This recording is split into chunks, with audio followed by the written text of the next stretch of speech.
Friends, আমরা এখন চলে এসেছি দক্ষিণ চব্বিশ পরগনা ডায়মন্ড হারবার। তো এখানে সমুদ্রের কাছাকাছি চলে এসেছি বন্ধুরা, একদম দেখার মতন দৃশ্য, তোমরা নিজের চোখে দেখে নাও। আর আউস জীবনে প্রথম এই সমুদ্রের কাছাকাছি এসেছে, আমরা নয়তো দু একটা দেখেছি। এই সম্বন্ধে আদি কিছু বলতে চাই, ওকে বলাও। আদি বলো।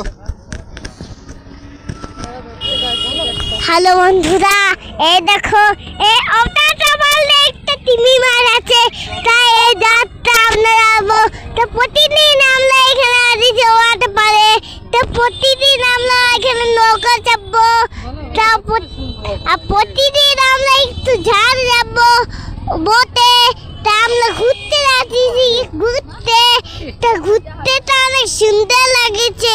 এদিকে তাকাও, এদিকে তোমরা আসবে, ভিডিও লাইক করে দাও, আর যারা ঘুরতে আসে অনেক দূর যাও, খুব সুন্দর দৃশ্য। দূর আর কমেন্টে লাইক করে দাও।